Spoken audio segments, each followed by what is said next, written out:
Hi friends, welcome to ஒரு குட்டி வாண்டு channel. ஒசூரில் விடியல் ரெசிடென்சியில் ஒரு வடமாநில பெண் வந்து சிசிடிவி கேமரா வச்சு எவ்வளோ பெரிய சம்பவம் நடந்ததுன்னு சொல்லிட்டு எல்லாத்துக்குமே தெரியும். இந்த விஷயம் வந்து ரொம்ப சின்னது அப்படின்னு வந்து நினச்சிட்டு இருக்காங்க. பெருசாக வந்து நியூஸ் திறந்தா வரல.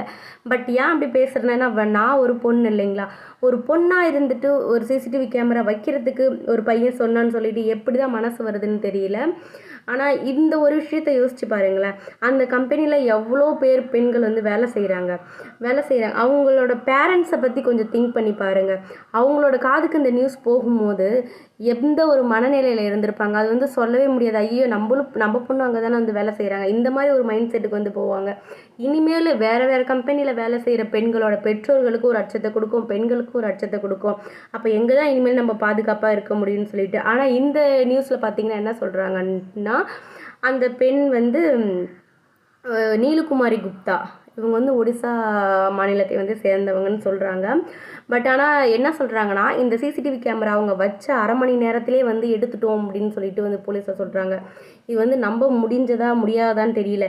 ஏன்னா இப்போ தானே இதை கண்டுபிடிச்சிருக்கிறாங்க. இதுக்கு முன்னாடி அந்த இப்போ 4th பிளாக்னு சொல்கிறாங்க. அப்போ இதுக்கு முன்னாடி எந்த ஒரு பிளாக்ல வச்சுருந்தாங்களா, இல்லை அவங்களுக்கு வேறு ஏதாவது குரூப் இருக்கா, இந்த மாதிரி வேறு கம்பெனி எதுலேயாச்சும் இதுதான் ரெகுலராக வச்சு காசு பார்த்துட்டு வராங்களா, இல்லை எந்த பெண்களையாச்சும் பிளாக்மெயில் பண்ணுறாங்களா, இதுன்னு சொல்லிட்டு யாருக்குமே தெரியாது. சப்போஸ் வந்திருக்கலாம், ஒரு சில பெண்களுக்கு பிளாக்மெயில் வந்திருந்தால் கூட இப்போ இருக்கிற ரீசெண்டாக யாருமே சொல்ல மாட்டேங்கிறாங்க. ஏன்னா நம்ம மானம் போயிடும் அப்படின்னு சொல்லிட்டு பயந்துக்கிட்டு சொல்ல மாட்டேங்கிறாங்க. பேரண்ட்ஸோட பேர் கெட்டுரும் அப்படின்னு சொல்லிட்டு.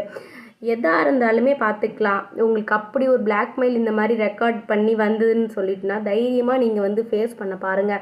என்றைக்குமே வந்து ஒளிஞ்சிருக்காதீங்க. உங்களோட பலவீனம் தான் வந்து அவங்களுக்கு வந்து பலமாகும். அதுவே நீங்கள் பலமாக இருந்தால் உங்களோட பலம் வந்து அவங்களுக்கு, உங்களை பிளாக்மெயில் பண்ணுற ஒவ்வொருத்தருக்குமே அது வந்து பலவீனமாக இருக்கும். இதை நல்லாவே தெரிஞ்சுக்கோங்க. ஏன்னா நானும் ஒரு பெண்ணாக இருக்கிற பட்சத்தில் சொல்கிறேன், வந்து ஒரு கேவலமான விஷயம் இல்லை. என்னன்னா, ஒரு பொண்ணே வந்து வச்சுருக்குறாங்கன்னா பார்த்துக்கோங்களேன்.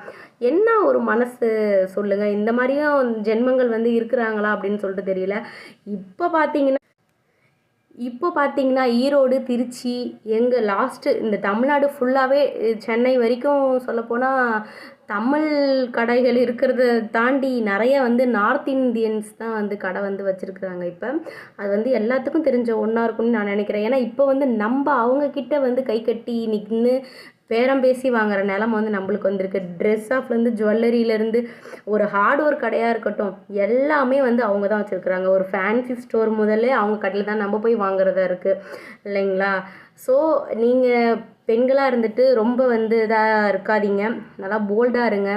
அதான் சொல்லிக்கிட்டேன். இந்த வீடியோ முடிஞ்ச அளவுக்கு ஷேர் பண்ணுங்கள் friends. Thank you to all. Bye. இந்த வீடியோ பிடிச்சிருந்தா லைக் பண்ணுங்கள், கண்டிப்பாக ஷேர்